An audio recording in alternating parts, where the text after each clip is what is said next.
15. Sim, 15. O fundo HFOF está fazendo a sua 15ª emissão de cotas. E olha que a gente está falando de um fundo que tem pouco mais de 5 anos de existência. E mais ainda, um fundo que não vem captando nem perto do que era o volume esperado da oferta há algum tempo. Mas a Red, que é a gestora, continua fazendo uma emissão atrás da outra. Por que isso está acontecendo? Será que tem alguma coisa por trás? Vem comigo que hoje você vai descobrir.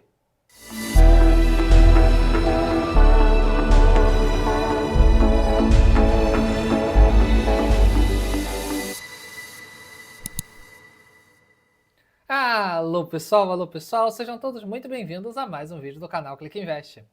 E sim, a gente está falando hoje do HFOF, o Red Top FOF 3. Sim, é um fundo que tem pouco mais de 5 anos de existência, mas que já está na sua 15ª emissão de cotas. Não tem nada errado dessa conta de falar, mas teve muita emissão cancelada ao longo da história, por isso os números cresceram tão rápido. Ou, não, ele é a continuação de um outro fundo lá atrás. Não, isso é a conta dele, da história dele de 2018 para cá. E muita gente, claro, começa a criar de que tem algo estranho, de que a Red vai fazendo uma emissão atrás da outra para conseguir mais taxa de gestão.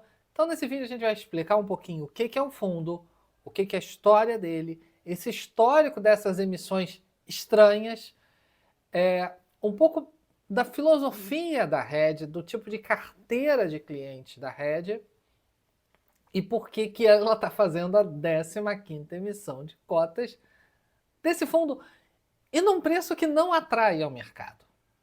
Legal? Então, vamos começar dando uma olhada aqui no fundo em si. Aqui eu estou com o último relatório gerencial dele, claro, o link de todos os documentos que eu mostro sempre estão na descrição, tentando respeitar mais ou menos a ordem. Ele é um FOF, então ele é um fundo que compra e vende cotas de outros fundos imobiliários. Assim como a gente tem vários fundos que atuam nesse mesmo segmento, BCFF, MGFF, entre vários outros, a maioria com FF, HGFF e por aí vai. É um relatório bastante denso, um relatório com muito texto, muita coisa de macroeconomia. Claro que a gente não vai olhar ele todo, mas vamos aqui a algumas coisas. Ele é um fundo que hoje tem um valor de mercado de 1,8 bilhão, isso, claro, flutua dia a dia. O valor patrimonial dele é um pouquinho acima disso, 1,9 bilhão. Então, é um fundo que tem um tamanho, que tem um corpo, mas que tem apenas 74 mil cotistas. Claro, muita gente vai dizer, putz, 74 mil pessoas é gente pra caramba. Concordo, é gente pra caramba. Lota muito estádio no Brasil inteiro, concordo. Mas se a gente comparar outros fundos que também têm um patrimônio de 2 bilhões, 1 bilhão alto, a gente tem muito fundo com 200 milhões, 200 mil cotistas, 300 mil cotistas. Então, ele é um fundo com uma característica de cotistas um pouquinho mais concentrada. E isso vai ser importante mais à frente. Ele é um fundo que, claro, faz parte do IFIX, até com um bom percentual, exatamente por causa do tamanho dele. Ele representa ali mais ou menos 1,5% do IFIX. Aqui na página 8 tem até um comentário bem interessante, que ele vem dependendo cada vez menos de ganho de capital.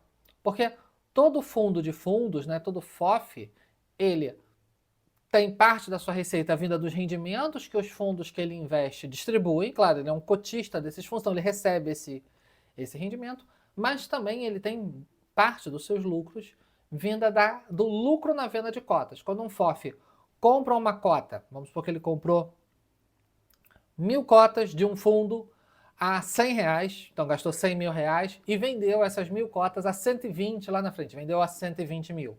Então ele teve um lucro de 20 mil reais, isso entra para o resultado, isso entra para os rendimentos que esse FOF vai distribuir para os seus cotistas. Então ele tem essas duas fontes de receita.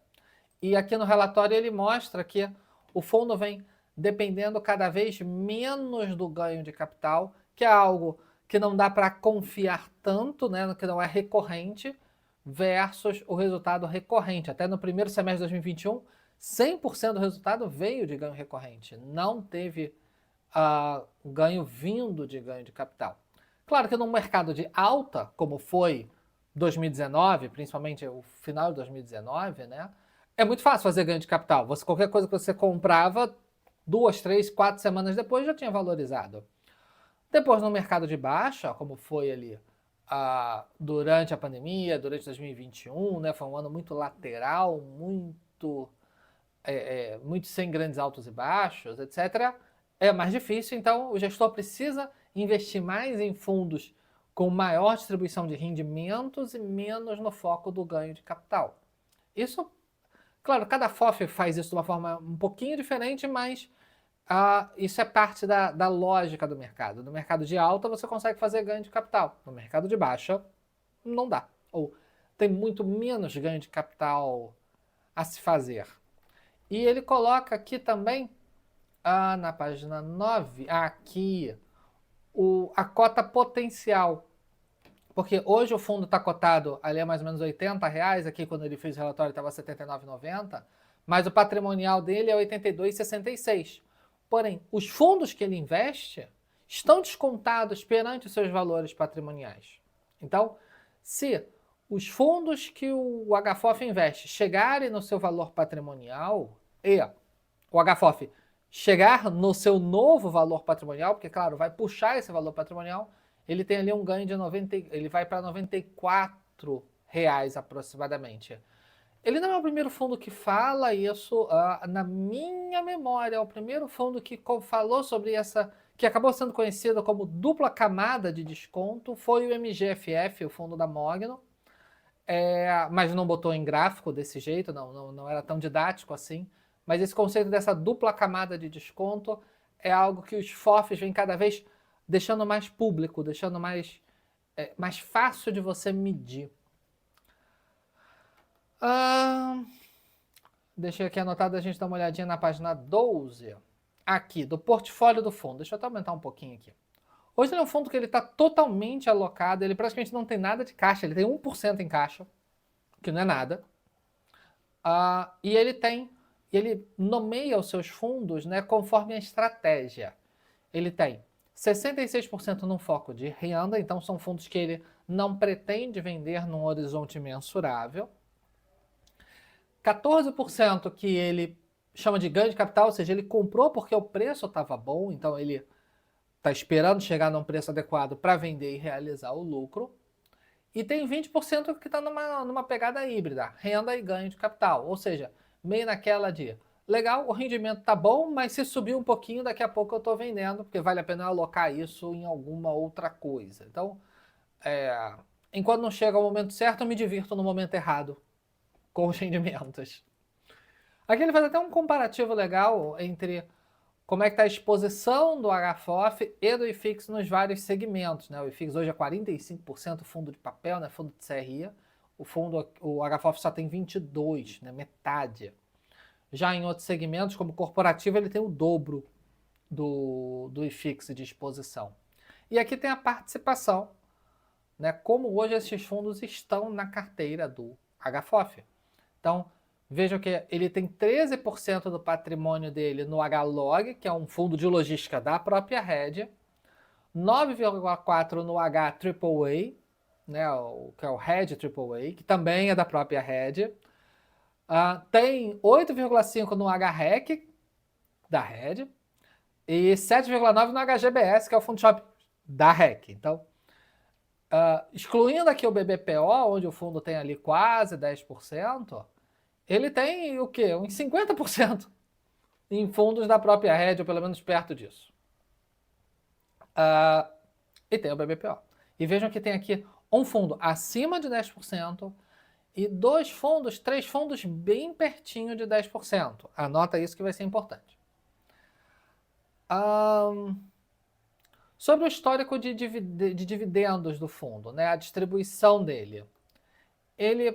Claro, ele coloca aqui quanto que o fundo teve de resultado ou não. Ele vem distribuindo 63 centavos por cota já aí há 7 meses.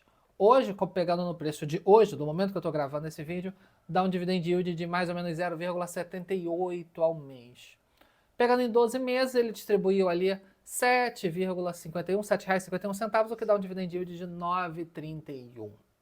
Esse valor ele vem sendo ali de estável para crescente desde ali de agosto de 2020. Então ele vem há 3 anos, vamos arredondar, né? Estamos em agosto de 2023.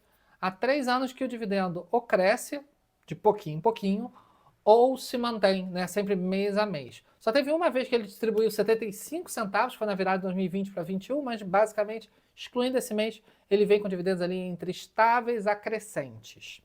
E ele ainda tem um resultado acumulado de 97 centavos por cota, que ele pode distribuir, se ele quiser. Em algum momento, ele só tem que respeitar a regra dos 95%, mas fora isso, ele pode guardar resultados para momentos futuros. Do relatório, é isso que eu queria mostrar. Mas agora vamos falar da emissão em si. Essa é a 15ª emissão do fundo. Já foram 14. Eu até anotei aqui para... Claro, eu não teria como lembrar. 2018 foram 2. No ano que o fundo começou, ele já fez 2. 2019 foram 4. Ele fez a terceira, a quarta, a quinta e a sexta. Ele conseguiu fazer 4 emissões em um ano. 2020 foram 3. 2021 foram 2. 2022 foram 2. E agora, 2023, a gente já está na segunda. Dependendo, dá tempo de apertar a terceira até o fim do ano. Dá tempo tranquilo. E essas ofertas não têm captado. Não têm captado o que era esperado. Peguei aqui o documento da 13ª, né, que foi a penúltima. Era uma oferta que estava buscando captar 86 milhões de reais, certo? Aqui, vocês podem ver que é o documento de aprovação, né, da 13ª emissão, que foi ano passado. E aqui está como foi encerrado o fundo. Dessa forma foram distribuídos na 13ª emissão um total de 12 mil cotas, equivalente a um montante de 1 milhão de reais. De 86 milhões que ele estava querendo, ele captou 1 milhão de reais.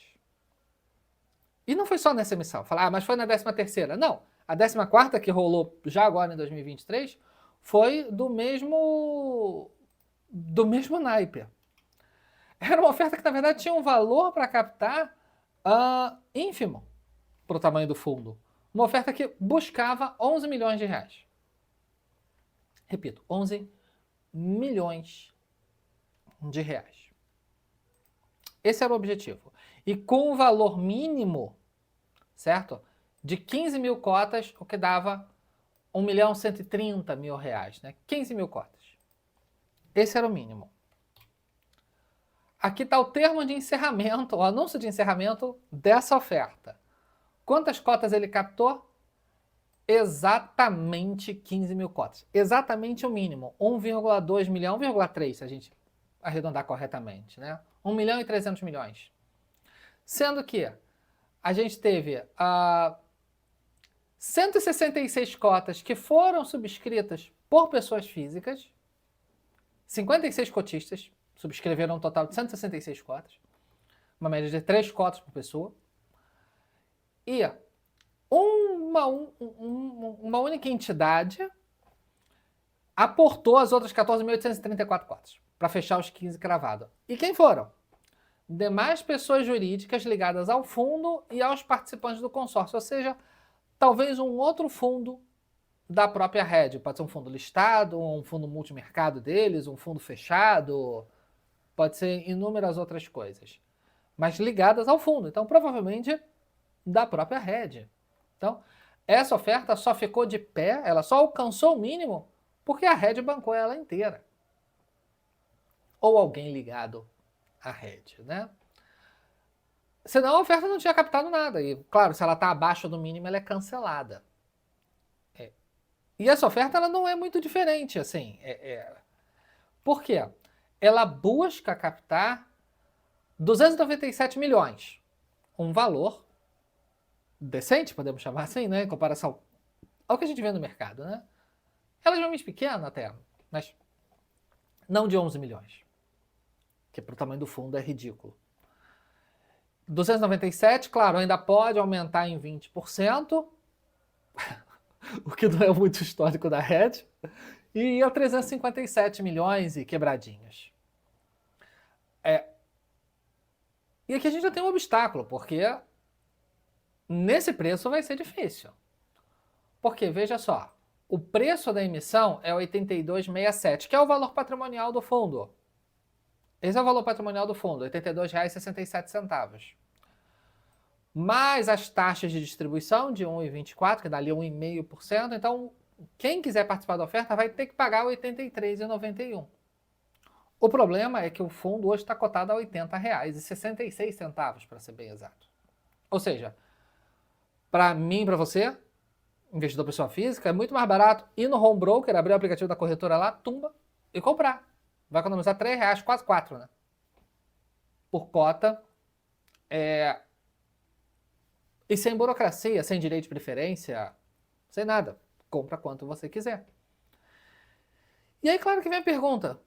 Nossa, um fundo que não capta o que se espera faz uma emissão acima do preço. Né? No VP mais taxa, não tem aqui questão de diluição, mas absurdamente acima do preço. A última vez que o fundo esteve nesse preço foi lá em outubro de 2021. Tem 2 anos que o fundo não trisca nem perto de 83, 84 reais. Por que alguém participaria dessa oferta? Por que a Red bota essa oferta de pé? Vamos lá. A gente tem que lembrar o seguinte. A Red... Se a gente for falar no português rasgado, essa oferta não é para o varejo. Ponto. Ela já é formalmente uma oferta só voltada para institucionais. Além dos institucionais, só quem pode participar é quem já é cotista do fundo, através do direito de preferência. Mas só tem preferência clássica, não tem nem sobras nem montante adicional. É só preferência. Essa oferta ela é voltada para institucionais. E por que isso? O que a história da Red tem a ver com isso? O André Freitas, né, que é o principal sócio da Red, junto com os outros sócios, né, eles têm um histórico no mercado muito mais ligado ao relacionamento com grandes investidores, com institucionais, famílias multimilionárias, nas chamadas family offices, do que com o varejo. Mas também que eles são gestores que normalmente não dão entrevista. Eles não colocam energia em se comunicar com o varejo. A lógica deles é muito mais de trabalhar com o institucional. Isso acontecia também muito quando o André Freitas e os sócios dele estavam na CSHG. Para quem não sabe, o André Freitas fundou a Red em Grifo, que foi comprada pelo CSHG, pelo Credit Suisse, ficou CSHG, Credit Suisse Red em Grifo. O André Freitas ainda ficou lá por alguns anos, depois ele saiu e construiu uma outra empresa que é a Red. Então, a Red pode parecer uma empresa nova, mas o CPF não é novo. O André Freitas deve ter uns 400 anos de mercado financeiro. Então, mas com uma história muito mais ligada ao institucional do que o varejo. E para o institucional, a liquidez do fundo não é tão boa assim. É um fundo que negocia ali dos 2 milhões por dia. Pô, 2 milhões por dia é dinheiro pra caramba, Nod. Sim. Mas um institucional que quer entrar e que pensasse em comprar no home broker, né, comprar na bolsa, no mercado secundário, esse preço automaticamente ia descolar. Talvez ultrapassasse até os 83. O André Freitas e a equipe deles tem histórico, sim. Se vocês puxarem emissões antigas do HGBS, ainda lá na época da CSHG mesmo, emissões do HGRE, do HGLG, vocês vão ver ofertas que saíram a preços acima de valor de mercado e captaram. Porque era uma oferta voltada para institucional, que tinha interesse em comprar cotas do fundo, mas que não tinha liquidez no mercado. Hoje a liquidez melhorou muito, é claro, a gente não vê esse tipo de coisa acontecendo, mas é uma das justificativas de por que essa oferta não é voltada para o varejo, porque não está no preço. Para um institucional, ele sabe que ele na bolsa ele tem mais barato, mas ele não alcança, ele é muito pesado, ele é muito grande para a liquidez do fundo. Imagina um institucional que queira entrar com meros R$1 milhão, que para o institucional é troco de bala. Se ele botar R$1 milhão na ordem do home broker, o preço vai disparar alucinadamente. talvez nem tenha vendedor suficiente no book. Vai a leilão, vai dar circuit break no ativo, né? Não circuit break na bolsa, né? Vai abrir leilão, vai ser um Deus nos acuda. Então, um possível motivo de fazer a emissão desse jeito é que tem institucional querendo entrar. Então, vai pagar o VP mais os custos. E tem um outro motivo que talvez seja até mais importante. Fundos de fundos não podem ter mais do que 10% do seu patrimônio alocado num único fundo imobiliário. E daí você já está esbugalhando o olho, falando, peraí, Nod, você mostrou o relatório. Tem 13 lá do H-Log. E os outros fundos estão até perto, né, de desenquadrar. Existe uma exceção. Existe uma exceção. Se um fundo de fundos tiver feito uma emissão há menos de 6 meses, né, nos primeiros 6 meses depois que ele faz uma emissão, ele não precisa seguir essa regra de enquadramento. Ele não precisa. Então ele pode sim pegar todo o dinheiro dele e comprar 5 fundos imobiliários, 20% de cada. Claro que quando passar 6 meses da oferta, ele já tem que se enquadrar, ele tem que dar seu jeito. E aí está um ponto. Se a gente tem um fundo com 5 anos de existência e que faz uma média de 3 emissões por ano, ele nunca desenquadrou. Exatamente. O HFOF, ele nunca esteve mais de 6 meses afastado da última oferta. Então, ele sempre gozou dessa carta branca que a regulação da CVM dá. A última emissão foi agora entre abril e maio. Então, ele tem que fechar essa emissão ali até setembro, outubro, né? Teria que ver a data direitinho, mas porque se ele não fizer uma emissão, ele vai ter que desovar 3% do seu patrimônio, que a gente está falando de 60 milhões de reais em H-Log, no mercado, num fundo que não tem liquidez. Tem pouca liquidez. E de qualquer forma, mesmo os outros fundos que estão ali com 9 quebradinhos, se esses fundos andarem um pouco, o fundo no final do dia tem que vender, porque senão ele desenquadra.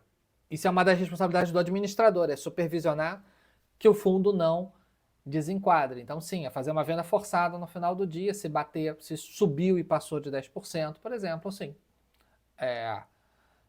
Então, fazer uma emissão é uma forma da gestão continuar tendo a mesma maleabilidade, a mesma flexibilidade que vem tendo ao longo desses 5 anos, onde o fundo, ao longo desses 5 anos, ele sempre esteve por desenquadrar. Não vou dizer que ele esteve desenquadrado, porque durante os primeiros 6 meses após uma oferta, você tem um período de graça. Você não está desenquadrado, você está desenquadrável, mas não desenquadrado.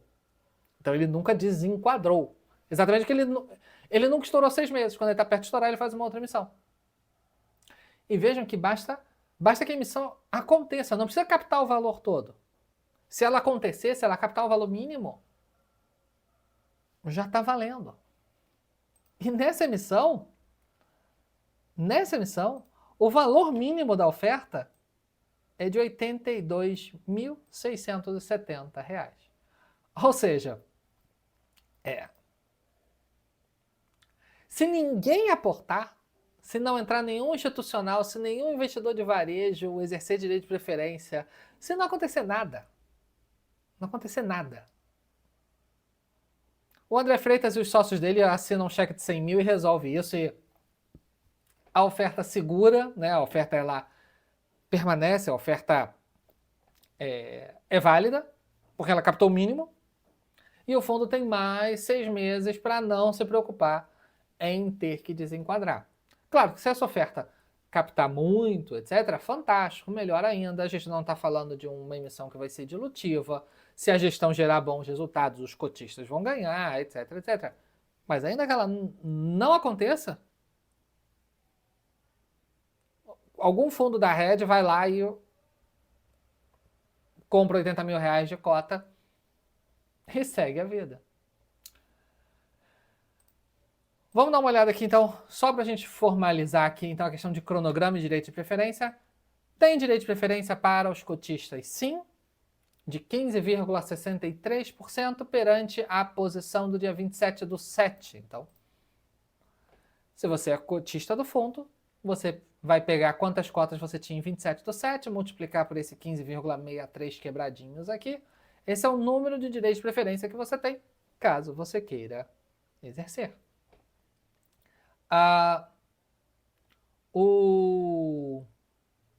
Desculpa, eu falei que não tinha direito de sobras e montante adicional. Tem sim, perdão. O exercício do direito de preferência, então, já começou e vai até o dia 17/8. Vai até o dia 17/8. Com liquidação no dia 18/8. Quem exercer o direito de preferência não tem negociação em bolsa. Quem subscreveu o direito de preferência vai ter direito ao direito de sobra, ou seja, novos direitos de preferência. Lembrando que aqui tudo é a preço acima do que está no aplicativo da sua corretora, tá? Então tem do dia 22 ao 29 para exercer o direito de sobras e o montante adicional. Então você pode subscrever os seus direitos de preferência e ainda falar, eu ainda quero aportar mais 10 mil, mais 20 mil, mais 50 mil. Se você aportar 83 mil, né, o fundo já cumpre o mínimo da oferta. E aí depois tem a oferta pública junto aos institucionais, com prazo previsto de encerramento para janeiro de 2024, o que provavelmente não vai acontecer, não vai precisar disso tudo. Mas, então assim, a gente precisa entender, gente, conforme esse mercado cresce, existem ofertas que são para o varejo, ofertas que estão abertas ao mercado, digamos assim, e ofertas que são para os institucionais. Eu sei que muita gente se doeu quando eu falei que em outro vídeo, essa oferta não é para o varejo, e se sentiram excluídos. Acostume-se, conforme o mercado crescer, isso será cada vez mais comum. Porque a gente tem cada vez mais institucionais investindo em fundos imobiliários. E eles entram com capital, então eles têm poder de voto numa assembleia, eles têm influência. E os gestores conversam com eles exatamente porque eles têm influência numa assembleia, numa discussão, traçar uma estratégia e tudo mais. Simples assim. É chato? Algumas pessoas vão achar que é chato, mas é um sinal de maturidade no mercado. Legal, pessoal? E agora eu quero saber de vocês, o que vocês acham dessa oferta, o que vocês acham do fundo, o que vocês acham desse histórico da Red, do André Freitas e dos sócios dele. Se tem alguma dúvida, claro, comenta aqui embaixo que a gente tenta esclarecer. Se gostou do vídeo, não esqueça de dar aquele like que me ajuda muito a saber que vocês gostam desses vídeos de emissão. A gente está fazendo muito vídeo de emissão e eu quero continuar fazendo, se vocês gostarem. Se você acha que mais gente precisa entender melhor essa questão de que tem emissão de varejo, tem emissão que não é de varejo, não esqueça de compartilhar esse vídeo com aqueles seus amigos. E se você quiser ficar antenado nos vídeos das próximas emissões, não esqueça de se inscrever e ativar o sininho de notificações. Se você quiser continuar estudando sobre fundos imobiliários e sobre emissões que estão rolando, vou deixar mais 2 videozinhos aqui que eu tenho certeza que você vai gostar. Tá bom, pessoal? Espero que tenham gostado. Um forte abraço e até a próxima. Tchau, tchau!